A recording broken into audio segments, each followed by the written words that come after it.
Você foi enganado sobre 1000 anos de história. Não por acidente, não por falta de pesquisa, mas de forma deliberada, sistemática e com um propósito muito claro, que vamos revelar hoje. A Idade Média. Só o nome já evoca uma série de imagens na sua cabeça, não é? Camponeses sujos, vivendo em choupanas de barro. Cavaleiros brutais, massacrando povos em nome de Deus. Inquisidores queimando cientistas por dizerem que a Terra era redonda. Médicos sangrando pacientes com sanguessugas enquanto rezavam em vez de tratar. Superstição no lugar da razão. Escuridão no lugar da luz. É exatamente isso que nos ensinaram. É exatamente isso que aparece nos filmes, nas séries, nos livros didáticos. E é, em grande parte, uma mentira cuidadosamente construída. Não uma mentira sobre os fatos, alguns aconteceram, mas uma mentira sobre o significado desses fatos. Uma distorção tão profunda que transformou um dos períodos mais complexos, inovadores e fascinantes da história humana em uma caricatura de horror e ignorância. Quem fez isso? Por quê? E o que a história real da Idade Média nos revela quando removemos as camadas de propaganda? É o que vamos descobrir hoje. E garanto, o que vem a seguir vai mudar permanentemente a forma como você vê não só o passado, mas o presente. A expressão Idade das Trevas não nasceu na Idade Média. Ela foi inventada depois, por pessoas que tinham interesse político e cultural em pintar o período como monstruoso. E a história de como isso aconteceu é ela mesma um dos maiores casos de manipulação histórica que já existiu. O poeta italiano Francesco Petrarca, no século XIV, foi o primeiro a usar sistematicamente o conceito de que havia uma era das trevas entre a grandeza de Roma e o seu próprio tempo. Petrarca adorava a Roma antiga, desprezava a cultura medieval como barbarismo, e tinha um projeto claro: reposicionar o mundo intelectual italiano como os herdeiros legítimos de Roma, saltando por cima de 1000 anos de história cristã, como se não tivessem existido. Era, antes de qualquer coisa, uma jogada de marketing cultural. Ele não estava descrevendo a história com objetividade. Estava construindo uma narrativa de grandeza para o presente dele, usando o passado como contraste. O conceito ganhou força explosiva durante o Iluminismo do século XVII e XVIII. Pensadores como Voltaire, Diderot e Condorcet, brilhantes, revolucionários e profundamente anticlericais, encontraram na Idade das Trevas uma arma perfeita. Se você quer argumentar que a razão é superior à fé religiosa, que a ciência deve substituir a teologia, que a igreja é um obstáculo ao progresso, nada é mais conveniente do que 1000 anos de suposta escuridão atribuída ao domínio eclesiástico. Edward Gibbon, em seu monumental Declínio e Queda do Império Romano, 1776, o cristianismo havia destruído a civilização clássica. A narrativa não era arqueologia, era polêmica filosófica, disfarçada de história. E foi eficiente. Virou consenso. Entrou nos livros didáticos, se propagou pela cultura popular. Você foi enganado sobre 1000 anos de história. Não por acidente, não por falta de pesquisa, mas de forma deliberada, sistemática e com um propósito muito claro, que vamos revelar hoje. A Idade Média. Só o nome já evoca uma série de imagens na sua cabeça, não é? Camponeses sujos, vivendo em choupanas de barro. Cavaleiros brutais, massacrando povos em nome de Deus. Inquisidores queimando cientistas por dizerem que a Terra era redonda. Médicos sangrando pacientes com sanguessugas enquanto rezavam em vez de tratar. Superstição no lugar da razão. Escuridão no lugar da luz. É exatamente isso que nos ensinaram. É exatamente isso que aparece nos filmes, nas séries, nos livros didáticos. E é, em grande parte, uma mentira cuidadosamente construída. Não uma mentira sobre os fatos, alguns aconteceram, mas uma mentira sobre o significado desses fatos. Uma distorção tão profunda que transformou um dos períodos mais complexos, inovadores e fascinantes da história humana em uma caricatura de horror e ignorância. Quem fez isso? Por quê? E o que a história real da Idade Média nos revela quando removemos as camadas de propaganda? É o que vamos descobrir hoje. E garanto, o que vem a seguir vai mudar permanentemente a forma como você vê não só o passado, mas o presente. A expressão Idade das Trevas não nasceu na Idade Média. Ela foi inventada depois, por pessoas que tinham interesse político e cultural em pintar o período como monstruoso.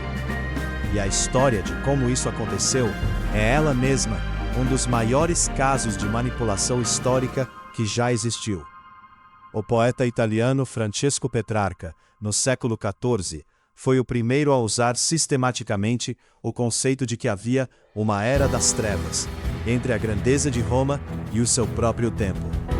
Petrarca adorava a Roma antiga, desprezava a cultura medieval como barbarismo e tinha um projeto claro: reposicionar o mundo intelectual italiano como os herdeiros legítimos de Roma, saltando por cima de 1000 anos de história cristã, como se não tivessem existido.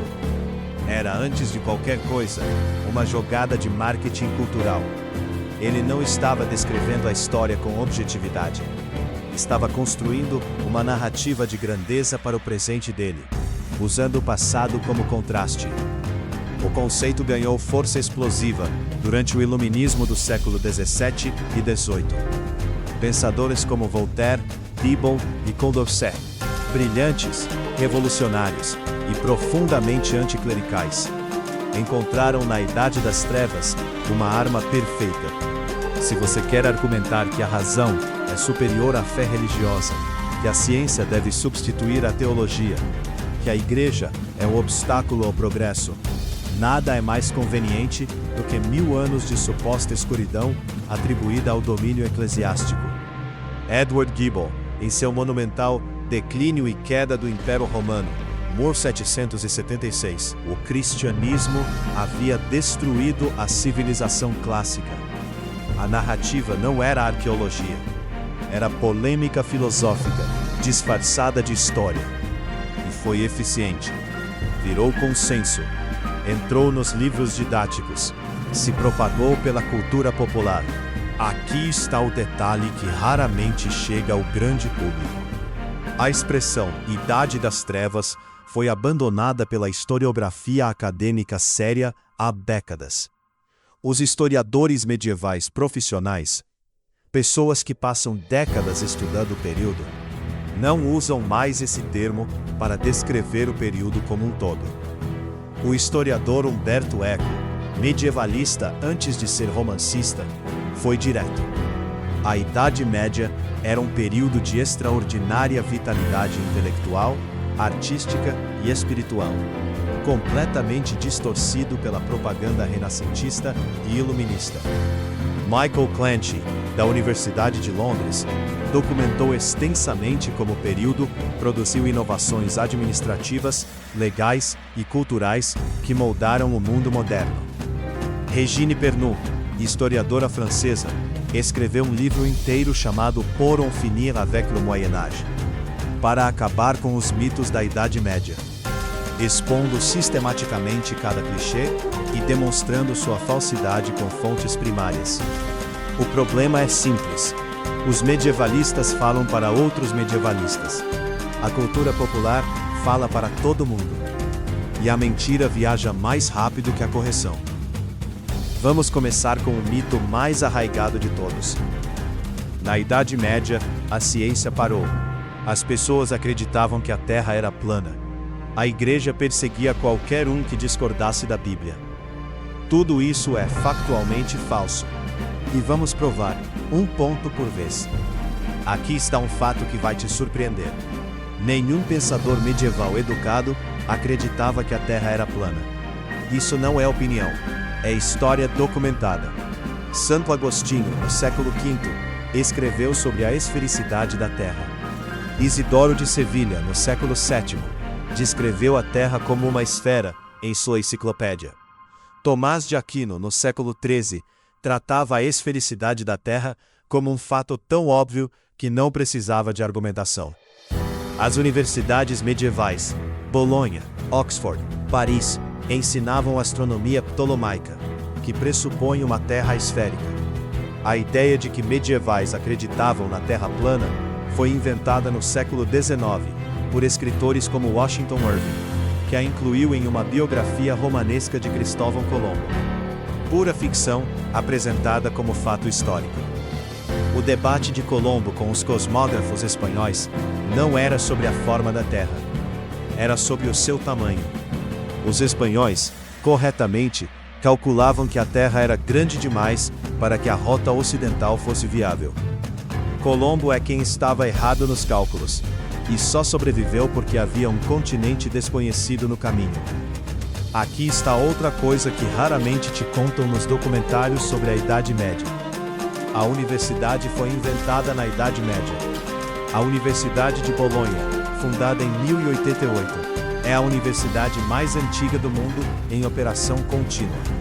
Oxford foi fundada em torno de 1096. Paris, em 1150. Cambridge, em 1209. Aqui termina a primeira sessão. Essas não eram escolas religiosas de decoreba. Eram instituições onde estudantes e professores debatiam filosofia, medicina, direito, teologia e ciências naturais, com uma liberdade intelectual que surpreende qualquer pessoa que leia os registros primários. O filósofo Pedro Abelardo, no século XII, escreveu Sic et Non, Sim e Não, um livro que coletava contradições entre autoridades religiosas e exigia que os estudantes as resolvessem usando a razão. Isso no século XII. Roger Bacon, franciscano do século XIII, defendeu a observação empírica e o experimento como fundamento do conhecimento científico. Séculos antes de Francis Bacon e Galileu receberem crédito pelo mesmo princípio. Alberto Magno, outro franciscano, dissecou animais sistematicamente e escreveu tratados de zoologia e botânica que seriam considerados científicos em qualquer época. Há um capítulo que a narrativa das trevas medievais precisa apagar completamente para funcionar: o papel do mundo islâmico. Durante os séculos 8 ao 12, enquanto a Europa Ocidental estava em recuperação dos colapsos pós-romanos, o mundo islâmico, de Bagdá ao Cairo, de Córdoba a Samarcanda, estava no auge de uma das maiores revoluções intelectuais da história humana. Al-Khwarizmi inventou a álgebra. Ibn al-Haytham formulou a teoria ótica que Newton usaria séculos depois. Ibn Sina, Avicena, escreveu o Cânon da Medicina, que foi o livro-texto das universidades europeias por 600 anos. Al-Biruni calculou o raio da Terra com menos de 1% de margem de erro, no século XI. E essa ciência islâmica chegou à Europa medieval, pelas traduções do árabe para o latim, feitas em Toledo, na Espanha, e pela convivência multicultural da Sicília normanda. Os medievais europeus não estavam ignorantes dessa ciência. Estavam ativamente absorvendo-a, traduzindo-a e construindo sobre ela. A trevas medieval é, em parte, o apagamento do papel islâmico e a criação de uma lacuna histórica artificial na narrativa do progresso ocidental. E mais, a Idade Média foi um período de inovação tecnológica intensa, muito pouco discutida. O moinho de vento e o moinho d'água foram aperfeiçoados na Idade Média e transformaram a produção agrícola europeia. O arado pesado com rodas permitiu que solos duros do norte europeu fossem cultivados pela primeira vez. O colar de ombro para cavalos, substituindo o enforcador de pescoço, triplicou a eficiência do trabalho animal. A imprensa de Gutenberg, 1440, é considerada um marco do Renascimento.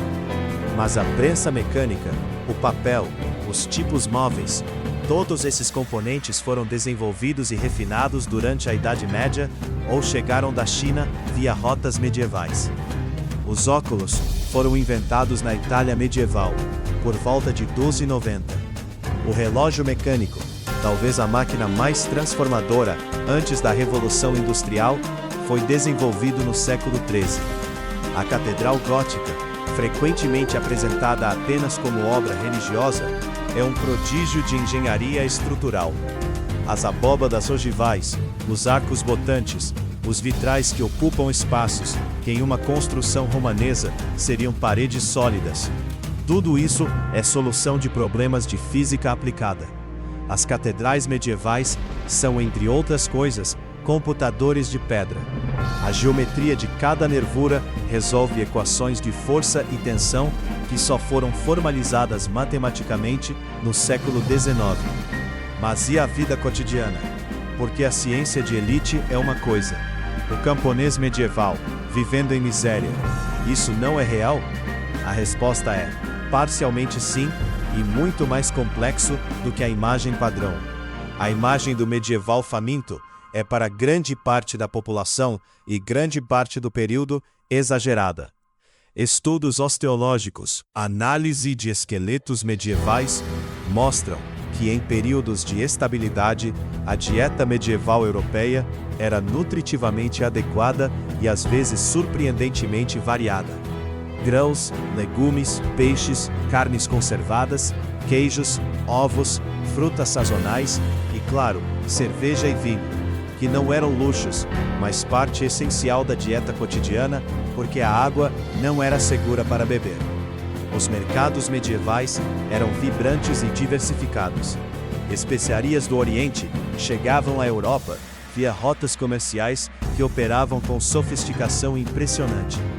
O mercado urbano medieval, no século XIII, vendia pimenta do Malabar, açafrão do Irã, seda da China, produtos que cruzavam continentes antes de chegar ao balcão de um comerciante em Lyon ou em Bruges. Outro clichê que precisa morrer: a ideia de que medievais viviam em permanente sofrimento e penitência. O calendário medieval era pontuado de festas. O antropólogo Jacques Le Goff, um dos maiores medievalistas do século XX, documentou que camponeses medievais tinham entre 80 e 150 dias de festa por ano, dependendo da região. Festas de santos, festas sazonais, festas de colheita, festas de casamento. Havia teatro popular. Os mistérios e moralidades medievais eram formas de entretenimento de massa, que reuniam aldeias e cidades inteiras. Havia música, havia danças que os clérigos mais conservadores constantemente tentavam proibir, e constantemente falhavam em proibir, porque as pessoas simplesmente não paravam de dançar. Havia jogos de azar. Os dados medievais encontrados em escavações são praticamente idênticos aos modernos. Havia esportes. O ancestral do futebol, jogo de bola violento e caótico, era praticado em toda a Europa medieval e constantemente proibido pelas autoridades, também com sucesso limitado. A Idade Média produziu documentos de direitos que moldaram o mundo moderno de formas que raramente são creditadas.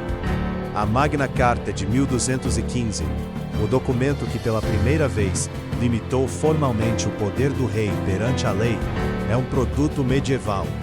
É o ancestral direto das constituições modernas, do habeas corpus, do devido processo legal. As guildas medievais, associações de artesãos e comerciantes, criaram sistemas de regulamentação de trabalho, formação profissional e proteção social, que antecipam em muitos aspectos os sindicatos modernos. Em muitas regiões medievais, as mulheres tinham mais direitos legais do que nos séculos XVIII e XIX. Podiam ser membros de guildas, podiam gerir negócios, podiam herdar propriedades. A rainha Eleonor de Aquitânia governou territórios maiores do que a maioria dos reis europeus de seu tempo. Participou da Segunda Cruzada e foi figura central da política europeia por décadas. As cidades medievais eram pequenas pelos padrões modernos, mas intensamente vivas. Paris tinha cerca de 200 mil habitantes no século XIV. Veneza era um império comercial global.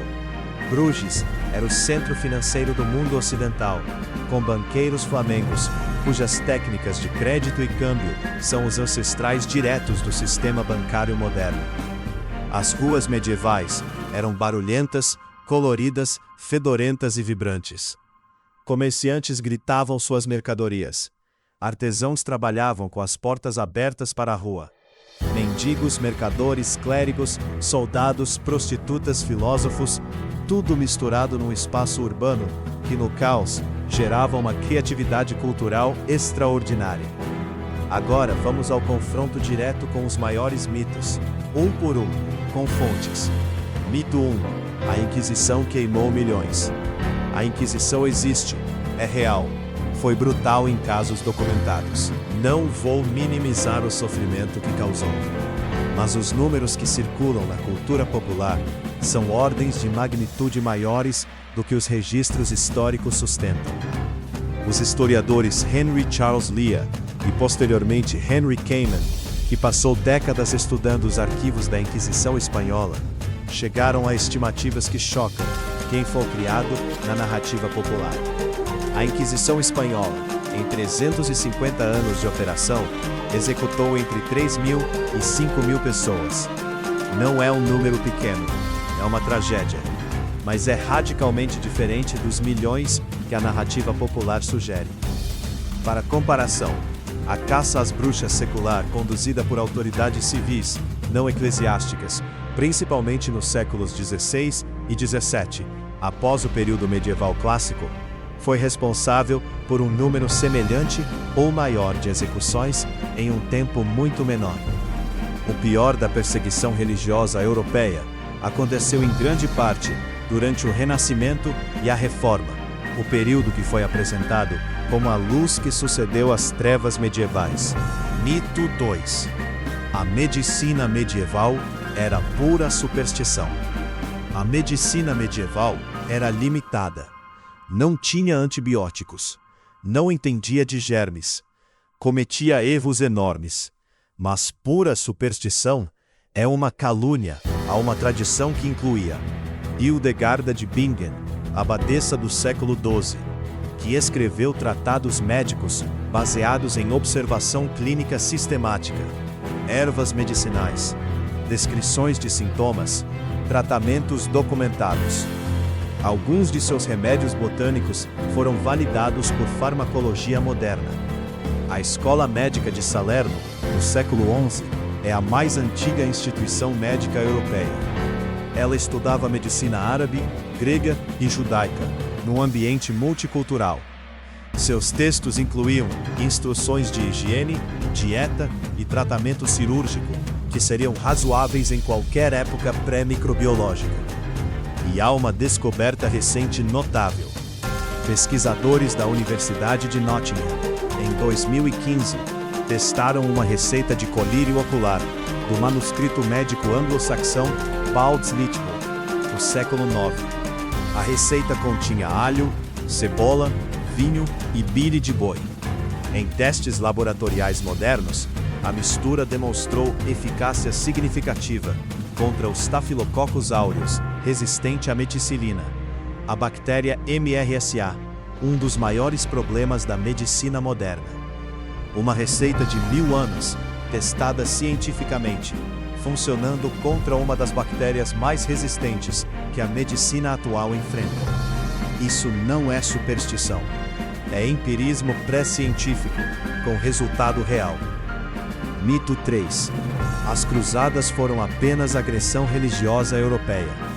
As cruzadas foram complexas de uma forma que tanto os defensores quanto os críticos modernos raramente conseguem processar. Sim, foram expedições militares religiosas que causaram destruição e morte em escala brutal, incluindo o massacre de judeus nas comunidades do Reno, antes mesmo de chegar à Terra Santa, e o saque ignominioso de Constantinopla na Quarta Cruzada. Mas o contexto histórico que raramente é mencionado, as cruzadas foram deflagradas em resposta a séculos de expansão militar islâmica. sobre territórios que haviam sido cristãos por séculos. A Anatólia, hoje Turquia, era cristã há 600 anos antes de ser conquistada. A Síria, o Egito, o norte da África, todos eram cristãos. A expansão islâmica foi, ela mesma, uma série de conquistas militares. Isso não justifica os crimes das cruzadas, mas coloca a narrativa de agressão europeia espontânea contra o mundo islâmico em paz em perspectiva histórica mais honesta. Mais importante, as cruzadas foram o canal pelo qual enormes volumes de conhecimento científico, filosófico e cultural transitaram entre o mundo islâmico e a Europa. O contato, violento, complexo, ambíguo, foi também transmissão cultural em uma escala que moldou a Europa medieval de formas que ainda sentimos hoje. Mito 4. A peste negra foi punição divina e só gerou desespero. A peste negra de 1347 a 1351 matou entre 30% e 60% da população europeia em 5 anos. É uma das maiores catástrofes demográficas da história humana. E a resposta humana ao desastre foi, surpreendentemente, muito mais complexa do que a imagem de desespero e superstição. Sim, houve flagelantes se açoitando nas ruas. Houve massacres de judeus acusados de envenenar poços. Houve rezas e procissões. Mas também houve quarentena. A palavra vem do italiano quarantina, 40 dias. E foi inventada em Veneza medieval em 1377.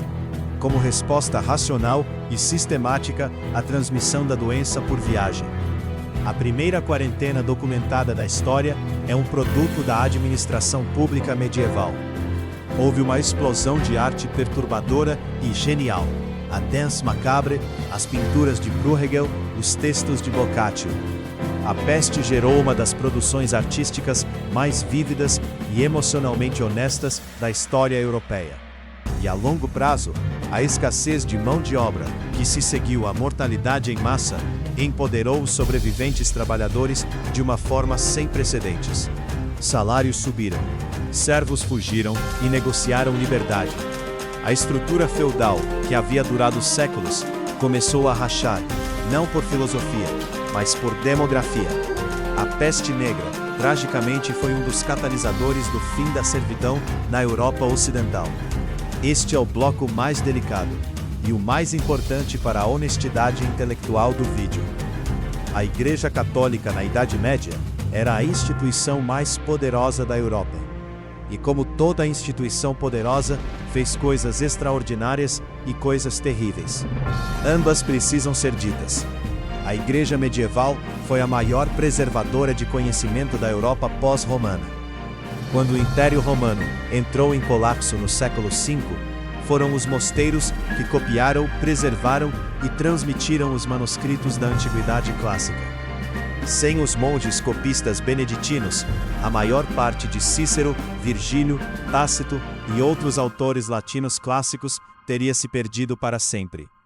A Igreja fundou as primeiras universidades da Europa, como já discutimos. Financiou as grandes obras de arte medievais, as catedrais, os manuscritos iluminados, a música polifônica. Criou a primeira rede de hospitais sistemáticos da Europa, os Hotéis de Hotéis de Deus, onde enfermos eram tratados gratuitamente. O conceito de trégua de Deus, Treuga Dei, foi uma iniciativa eclesiástica do século X para limitar a violência feudal, proibindo batalhas em certas épocas do ano. Foi imperfeita, mas foi a primeira tentativa sistemática de regulamentação da guerra na Europa medieval. Com igual honestidade, a Igreja medieval também reprimiu, perseguiu e destruiu. A Inquisição medieval, distinta da Inquisição espanhola posterior, perseguiu heresias como o catarismo no sul da França, com violência que chegou ao genocídio. A Cruzada Albigense, de 1209, foi uma guerra de extermínio contra uma comunidade cristã que simplesmente discordava de Roma em pontos teológicos. A concentração de riqueza clerical era escandalosa e gerava ressentimento genuíno. bispos ricos que viviam como príncipes enquanto camponeses morriam de fome eram uma realidade, não apenas uma caricatura protestante. A supressão de tradições intelectuais que desafiavam a autoridade, o caso de Galileu, é posterior, mas o padrão de controle do pensamento foi real durante séculos. A igreja medieval não era monolítica. Era um organismo enorme, contraditório e em constante tensão interna. Na mesma instituição que queimava hereges, havia franciscanos que viviam em pobreza radical e pregavam amor ao próximo. Na mesma Roma que acumulava riqueza obscena, havia papas reformadores que tentaram, às vezes com sucesso, às vezes não, purgar a corrupção.